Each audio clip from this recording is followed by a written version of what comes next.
मेरा वाला वो थानेदार है।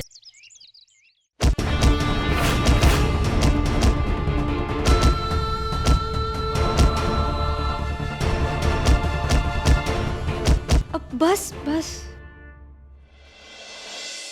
क्या हुआ थानेदार साहब? मारे को बताइए, परेशानी ना बांटने से घटती है और खुशियाँ बढ़ती है। बताइए ना क्या बात है। बुलबुल, वहाँ रिया अपनी जिंदगी की जंग लड़ रही है और यहाँ उसको इंसाफ दिलाने की जंग कोई लड़ना ही नहीं चाहता। इनफैक्ट जस्टिस चौधरी साहब, मैंने उनके चेहरे पर खुद पढ़ा है, वो छुपा रहे हैं कुछ, वो झूठ बोल रहे हैं। बुलबुल, मैं समझता हूँ बुलबुल, एक परिवार के दिल पर क्या बीतती होगी, उन पर क्या गुजरती होगी, क्योंकि बिल्कुल ऐसा मैंने भी महसूस किया वानी के वक्त पर। वो हार, वो बेबसी मैंने भी महसूस की है और वही बेबसी, वही हार मैंने जस्टिस चौधरी साहब के चेहरे पर देखी है, उनकी आंखों में पड़ी है बुलबुल। लेकिन वो कुछ भी बोलना नहीं चाहते, जैसे उन्होंने एक चुप्पी सी साध ली, जैसे कि समाज में अपने घर की इज्जत उछलने का डर हो उनके मन में। बिल्कुल ऐसा ही मैंने भी महसूस किया था जब वानी के साथ ये हुआ था। मैं भी चाहता था कि ये बात दुनिया के आगे, समाज के आगे ना जाए, और वही जस्टिस चौधरी साहब भी करने की कोशिश कर रहे हैं। बस 24 घंटे और फिर वर्णिका खुद आकर मारे को सारा सच बता देगी और इससे शायद आपको तहकीकात करने में भी मदद मिल जाएगी। मैं समझ नहीं पा रहा हूँ उस चुप्पी को तोड़कर मैं रिया को इंसाफ कैसे दिलाऊंगा। थानेदार साहब, शांत हो जाइए, शांत हो जाइए।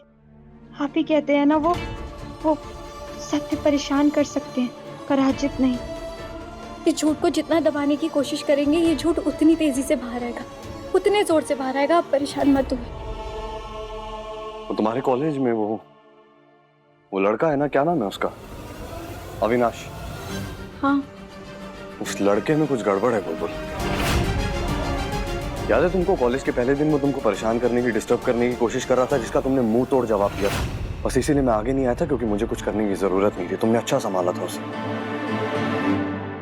और उस लड़के में कोई ना कोई प्रॉब्लम तो है, कुछ ना कुछ तो है जो वो जानता है और वो छुपाने की या कवर अप करने की कोशिश कर रहा है, ऐसा मुझे सेंस होता है बुलबुल।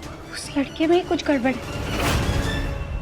रिया का दोस्त बनते फिरता है, पूरे कॉलेज में उसके साथ घूमता है, लेकिन आज उसके बारे में वो कैसी बातें कर रहा था। एक दोस्त अपने दोस्त के बारे में ऐसा कैसे बोल सकता है? और जब आपने मारे को फोन करके बोला कि रिया के पास कोई नहीं जाएगा, सबसे पहले रिया को उठाने के लिए वही गया था।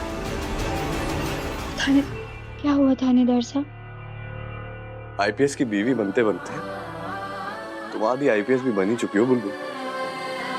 But actually very good. तुमसे बात करके ना मुझे थोड़ी क्लैरिटी भी मिली और साथ ही साथ थोड़ा डायरेक्शन, एक रास्ता भी मिला। Very good. Actually very proud of you. You are the best. वो तो मैं हुई बेस्ट ऑफ बेस्ट। और आपको थैंक यू बोलना है ना, तो इस गर्मा गर्म चाय को बोलिए और अपना मूड ठीक करिए। नहीं बुलबुल, अभी वर्कआउट किया और बहुत गर्मी में चाय। अब जितनी गर्मी में जितनी गर्म चाय पियो ना, उससे गर्मी कट जाती है। ये लीजिए। कुछ भी थ्योरी बुलबुल, तुम कुछ भी थ्योरी दे सकती हो। अरे, आप किसी भी चाय प्रेमी से पूछ लीजिए। तुम्हारी चाय प्रेमी थ्योरीज।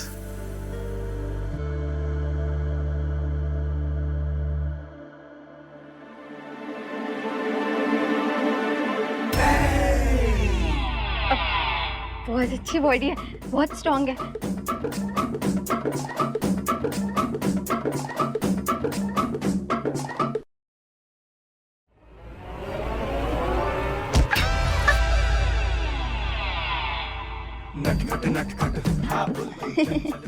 कुछ नहीं, चाय पीजिए।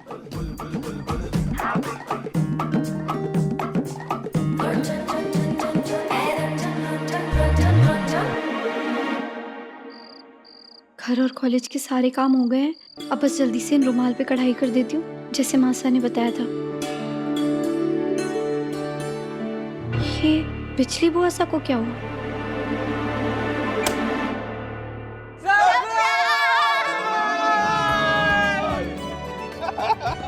आजा आजा बिजली, अब काम होगा ऐसे, सबके साथ मिलके हम सब रुमालों पे कढ़ाई करेंगे।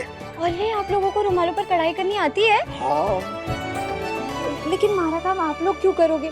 अरे शादी ब्याह के घर में ऐसा ही मजा आवे है, सब लोग साथ मिलके बैठ के गप्पे लड़ाते, खाते पीते, काम करता है, काम यूं यूं यूं निपट जावे। अरे हमने तो वर्णिका को भी बुलाया था, तो पता क्या कह रही थी, मैं बहुत थक गई हूँ, मैं नहीं चल पाऊंगी, मैं सोने जा रही हूँ। मैंने कहा सो जा। क्या कैसी रही? तो शुरू करें। थानेदार साहब आप भी? हम्म। वैसे जिस हाथ से आप गन पकड़ते हो उस हाथ से आप ये सुई जीजी और धागो दादा सब पकड़ लोगे? वो क्या है ना, मैं अपनी पत्नी के लिए कहीं भी कुछ भी कर सकता हूँ। सो क्यूट वीर भाई, मैंने कभी नहीं सोचा था कि आपके मुंह से ऐसी लाइन सुनने को मिलेंगी, बट नॉट बैड। हाँ, क्या हो रहा है? आप सब लोग यहाँ इकट्ठा होके हंस क्यों रहे हैं? सुनो माँ, हम बेस्ट फ्रेंड की मदद करने के लिए रुमाल बना रहे हैं। वाह, क्या जमाना आ गया है। मतलब अब बहू ससुर से भी काम कराएगी। ऐसा मैं ना, वो 4 लोग कहेंगे। बुलबुल, अरे तो बहुत ही बढ़िया हो गया जो तू खुद आ गई, बल्कि मैं तो तन्ने बुलाने ही वाला था। क्यों? ऐसा है, तुम्हें याद है क्या? जब हमारी नई नई शादी हुई थी और शंभू चाचा के छोरे का ब्याह था, तो कैसे हम सब ने साथ मिलकर रात भर गप्पे लड़ाते हुए, मस्तियां करते हुए, खाना पीना खाते हुए सारे काम एक ही रात में निपटा दिए थे। सर आपको जो भी पूछना है आप सीधा सीधा पूछिए ना, मैं कुछ नहीं छुपा रहा हूँ। अच्छा एक बात बताओ, बच्चों से बात करके पता लगा कि रिया अच्छी लड़की थी, तो तुम्हारा मानना नहीं? तुम्हारी तो बहुत गहरी दोस्त थी ना, फिर क्या हुआ अचानक से कि तुमको वो इतनी खराब लगने लगी? तुमने उस दिन इतनी सारी बातें कही उसके खिलाफ। हाँ सर, दोस्त तो थी लेकिन उसकी हरकतें कुछ ऐसी थी, मैं क्या बोलता। वो तुमने करेक्ट कर लिया, अपना फ्रेंड सर्कल। सर मैं एक अच्छी फैमिली का चिलसा लड़का हूँ, सारे दोस्त हैं, सबसे बात होती है। चाहिए तो आप वर्णिका से पूछ लीजिए ना, वो तो आपको झूठ भी नहीं बोलेगी।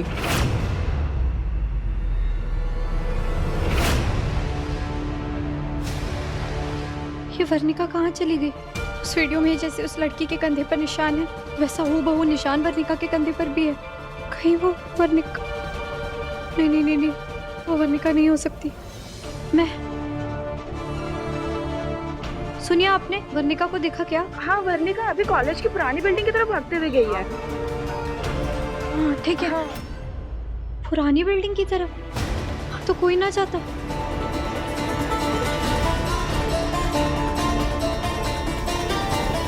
फोन भी ना उठा रही। अविनाश, जैसे तुम एक अच्छे घर के चिल से लड़के हो ना, वैसे ही मैं एक अग्रेसिव से डिपार्टमेंट का नो नॉनसेंस से कॉप हूं। और आइंदा से इन्वेस्टिगेशन कैसे करनी है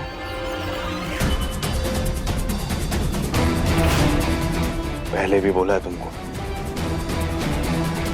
आइंदा नहीं भूलूंगा।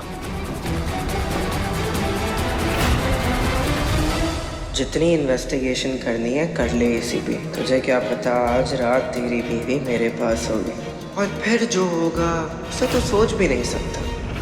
ये वर्णिका तो कहीं दिखाई ही ना दे रही। कहाँ चली गई है वर्णिका? हे खाटू श्याम जी, आपकी बुलबुल को जब भी कुछ लगता है ना, वो हमेशा सही ही निकलता है। बस इस बार हमारे को गलत साबित कर दीजिए, हमारी मदद।